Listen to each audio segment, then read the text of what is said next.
Bismillahirrahmanirrahim. Assalamualaikum warahmatullahi wabarakatuh. Perkenalkan, nama saya Rosa Blue Barasa dengan NIM 2121262 dari lokal PAI 5G. Di sini saya akan mempresentasikan media pembelajaran dalam bentuk video pembelajaran untuk memenuhi salah satu tugas berupa ujian akhir semester pada mata kuliah materi pembelajaran akidah akhlak yang diampu oleh Ibu Putih Andam Dewi. Pada kesempatan kali ini saya akan mempresentasikan materi pembelajaran akidah akhlak dengan tema Asmaul Husna. Baik, yang pertama kita memahami dulu apa itu Asmaul Husna. Asmaul Husna merupakan nama-nama terbaik atau nama-nama baik Allah yang disandarkan pada sifat-sifat Allah Subhanahu wa Ta'ala. Asmaul Husna sendiri ada 99, namun pada kesempatan kali ini kita akan membahas 3 terlebih dahulu. Adapun 3 diantaranya adalah Al-Aziz, Al-Ghaffar, dan Al-Basit. Baik, kita masuk pada Asmaul Husna yang pertama, yaitu Al-Aziz. Al-Aziz secara bahasa memiliki arti maha perkasa dan maha mulia. Kemahaperkasaan dan kemahamuliaan Allah tidak dapat ditandingi oleh makhluk ciptaannya satupun, karena Allah merupakan Tuhan semesta alam, pencipta langit dan bumi, yang tidak ada satupun yang dapat menandingi kemahaperkasaan dan kemahamuliaannya Allah. Terbukti di dalam Al-Quran banyak tercatat bukti-bukti kemahaperkasaan dan kemahamuliaannya Allah. Salah satunya bisa teman-teman lihat di dalam PPT. Di sana ada Quran Surah Shad ayat 66 yang menjelaskan Allah Maha Perkasa, Maha Mulia. Kemudian ada 3 hal yang menjadi aspek dari Al-Aziz ini. Ketiga hal ini merupakan syarat kumulatif yang harus dipenuhi untuk sesuatu itu dikatakan Al-Aziz. Tentunya tidak ada makhluk ciptaan Allah manapun yang bisa memenuhi ketiga aspek ini, melainkan hanya Allah Subhanahu wa Ta'ala saja yang memiliki. Apa aspek yang pertama? Aspek yang pertama, sesuatu itu dikatakan Al-Aziz adalah bahwa zat Allah tiada bandingannya. Ini terbukti dan sangat jelas ya, bahwa tidak ada satupun yang bisa menandingi kekuasaan, kemahaperkasaan, dan kemahabesaran Allah.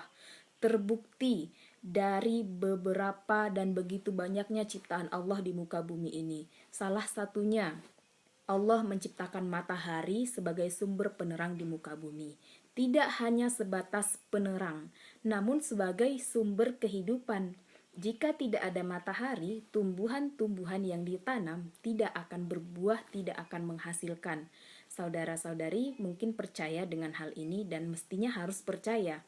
Namun, atas izin Allah, manusia diberikan kecerdasan untuk bisa menciptakan lampu, di mana lampu hanya bisa sekedar memberikan pencerahan atau keterangan, tidak sekompleks fungsi dari matahari.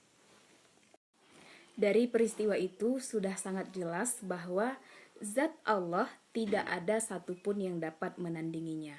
Kemudian aspek yang kedua, zat Allah sangat dibutuhkan. Dan ini sudah sangat jelas ya, di balik ciptaan-ciptaan yang telah Allah berikan, contohnya saja tadi matahari. Kita contohkan yang lain berupa air. Coba kita bayangkan bagaimana jadinya jika kita hidup tanpa air. Karena air merupakan komponen yang paling utama untuk kita menjalani kehidupan di muka bumi ini. Bagaimana jadinya jika tidak ada air di muka bumi ini, jika tidak ada air sebagai pemenuhan kebutuhan kita sehari-hari? Tentunya ini sangat menyusahkan dan menyulitkan kita. Bahkan bisa saja kita tidak bisa hidup di muka bumi ini. Jadi dari peristiwa itu kita bisa pahami bahwa kita sangat membutuhkan Allah, dan dibalik keterbutuhan kita pada ciptaannya menandakan bahwa kita lebih membutuhkan penciptanya, bukan apa yang ia ciptakan. Kemudian aspek yang terakhir, zat Allah sangat sulit digapai. Nah, ini mungkin sudah sangat jelas ya, karena Allah berbeda dengan makhluknya, oleh karenanya tidak mungkin dan mustahil bagi kita seorang hamba bisa menggapai Allah Subhanahu wa Ta'ala. Kemudian contoh perilaku atau sifat meneladani Asmaul Husna Al-Aziz ini adalah mengajarkan kita untuk menjadi pribadi yang kuat dan pemberani. Apabila kita melihat suatu kesalahan atau penyimpangan yang terjadi, kita harus berani speak up. Kita harus berani menyuarakan bahwa sesuatu itu salah dan sesuatu itu menyimpang dari aturan yang semestinya.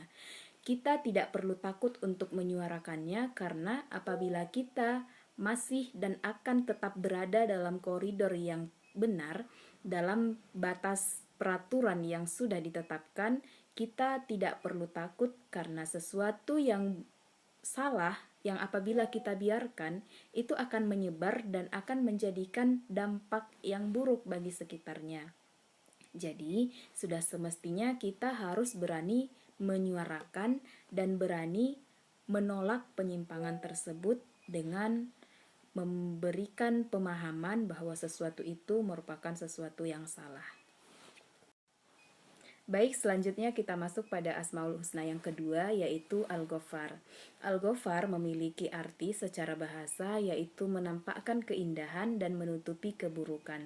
Apa maknanya? Bahwa Allah Subhanahu wa Ta'ala senantiasa memberikan pengampunan kepada kita, hamba-hambanya yang berbuat dosa, dengan memberikan peluang taubat, membuka pintu taubat seluas-luasnya. Karena Allah sangat mencintai hamba-hambanya yang bertaubat dan menyucikan diri. Innallaha yuhibbut tawwabin wa yuhibbul mutatahhirin. Allah mencintai orang-orang yang bertaubat dan mencintai orang-orang yang senantiasa menyucikan diri. Jadi makna Ghafar secara sederhana dapat kita pahami sebagai Allah Maha Pengampun. Kita masuk pada contoh perilaku yang mencerminkan dan meneladani Asmaul Husna Allah Al-Ghaffar. Yang pertama, mampu memaafkan kesalahan orang lain. Memaafkan kesalahan orang lain merupakan salah satu bentuk takwa kita kepada Allah Subhanahu wa Ta'ala. Kenapa? Karena memberikan maaf itu merupakan sesuatu yang sulit. Sebenarnya sulit, namun diberikan jaminan pahala yang luar biasa. Analoginya saja seperti ini. Kita, makhluk yang diciptakan Allah, sudah mungkin sangat sering berbuat maksiat, berbuat dosa, dan melanggar aturan yang telah Allah berikan. Namun walaupun demikian, Allah senantiasa memberikan kita peluang untuk bertaubat, senantiasa memberikan kita kenikmatan yang seharusnya itu tidak pantas rasanya kita terima. Contohnya, kita masih diberikan kesehatan dengan kita tidak melakukan perintah-perintah Allah. Ini merupakan salah satu yang bisa kita jadikan reminder atau pengingat bahwa Allah senantiasa mencintai hambanya dan senantiasa menunggu hambanya untuk kembali bertaubat di jalan yang Allah ridhoi. Begitupun dengan kita sesama manusia, Allah saja Maha Pengampun. Masa kita sebagai ciptaannya tidak? Contoh perilaku yang kedua adalah menutupi kesalahan orang lain dan membicarakan kebaikan yang dimiliki oleh orang lain. Misalnya, kita tidak sengaja nih melihat ataupun mendengar kesalahan pada saudara kita, aib saudara kita tidak sengaja melihatnya. Jadi kita tidak boleh membicarakannya, menyuarakannya, atau dengan istilah yang sangat tren adalah menggunjinginya. Jadi kita tidak boleh melakukan hal demikian karena Allah saja menampakkan keindahan dan menutupi keburukan. Al-Ghaffar. Jadi sudah sepatutnya kita juga sebagai sesama manusia adalah saling menutupi kesalahan dan aib saudara-saudara kita. Kemudian membicarakan kelebihan-kelebihan orang lain. Dibanding kita membicarakan keburukan, membicarakan kesalahan, membicarakan aib-aib saudara, teman-teman kita, lebih baik kita membicarakan kelebihan, kebaikannya kepada kita, kepada orang lain. Dengan hal ini kita lebih selamat dari dosa ghibah dan kita mencerminkan sifat atau asma Allah Al-Ghaffar. Baik, Asmaul Husna Allah yang terakhir dalam pokok bahasan kita kali ini adalah Al-Basit. Secara bahasa, Al-Basit memiliki makna maha melapangkan. Melapangkan apa? Melapangkan rezeki bagi siapa yang Allah kehendaki dan menyempitkan bagi siapa pula yang Allah kehendaki.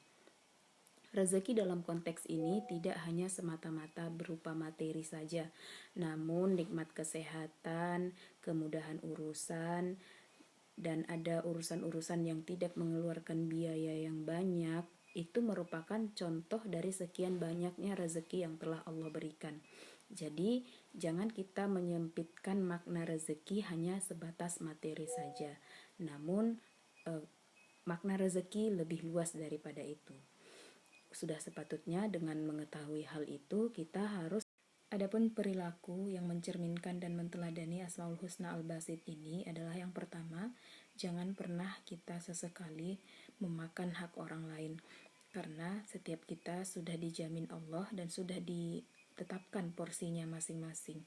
Dengan kita mengambil hak orang lain itu tidak akan menambah kenikmatan, melainkan sebaliknya.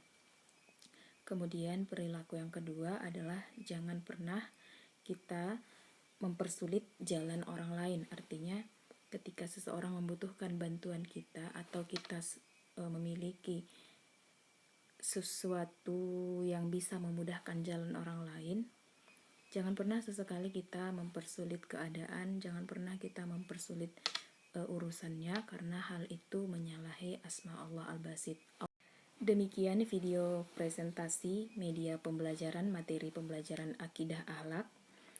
Saya memohon maaf atas segala kekurangan dan kesalahan. Terima kasih atas perhatian. Semoga bermanfaat. Saya akhiri. Wassalamualaikum warahmatullahi wabarakatuh.